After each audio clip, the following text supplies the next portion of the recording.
شروع اللہ کے نام سے جو بڑا مہربان نہایت رحم والا ہے۔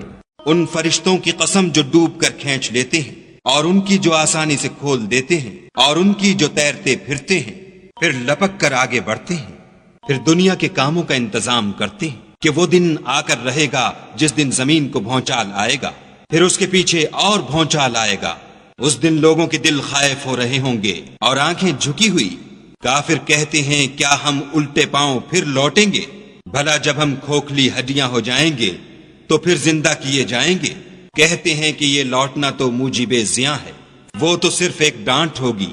اس وقت وہ سب میدان حشر میں آ جمع ہوں گے۔ بھلا تم کو موسیٰ کی حکایت پہنچی ہے جب ان کے پروردگار نے ان کو پاک میدان یعنی طوا میں پکارا اور حکم دیا کہ فرعون کے پاس جاؤ، وہ سرکش ہو رہا ہے، اور اس سے کہو کیا تو چاہتا ہے کہ پاک ہو جائے اور میں تجھے تیرے پروردگار کا رستہ بتاؤں تاکہ تجھے خوف پیدا ہو۔ غرض انہوں نے اس کو بڑی نشانی دکھائی مگر اس نے جھٹلایا اور نہ مانا۔ پھر لوٹ گیا اور تدبیریں کرنے لگا اور لوگوں کو اکٹھا کیا اور پکارا، کہنے لگا کہ تمہارا سب سے بڑا مالک میں ہوں۔ تو خدا نے اس کو دنیا اور آخرت دونوں کے عذاب میں پکڑ لیا۔ جو شخص خدا سے ڈر رکھتا ہے اس کے لیے اس قصے میں عبرت ہے۔ بھلا تمہارا بنانا مشکل ہے یا آسمان کا؟ اسی نے اس کو بنایا، اس کی چھت کو اونچا کیا، پھر اسے برابر کر دیا، اور اسی نے رات تاریک بنائی اور دن کو دھوپ نکالی، اور اس کے بعد زمین کو پھیلا دیا۔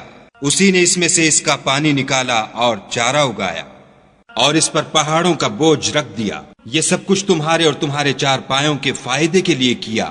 تو جب بڑی آفت آئے گی اس دن انسان اپنے کاموں کو یاد کرے گا اور دوزخ دیکھنے والے کے سامنے نکال کر رکھ دی جائے گی۔ تو جس نے سرکشی کی اور دنیا کی زندگی کو مقدم سمجھا اس کا ٹھکانہ دوزخ ہے، اور جو اپنے پروردگار کے سامنے کھڑے ہونے سے ڈرتا اور جی کو خواہشوں سے روکتا رہا اس کا ٹھکانہ بہشت ہے۔ اے پیغمبر صلی اللہ علیہ وآلہ وسلم، لوگ تم سے قیامت کے بارے میں پوچھتے ہیں کہ اس کا وقوع کب ہوگا، سو تم اس کے ذکر سے کس فکر میں ہو؟ اس کا منتہا یعنی واقع ہونے کا وقت تمہارے پروردگار ہی کو معلوم ہے۔ جو شخص اس سے ڈر رکھتا ہے تم تو اسی کو ڈر سنانے والے ہو۔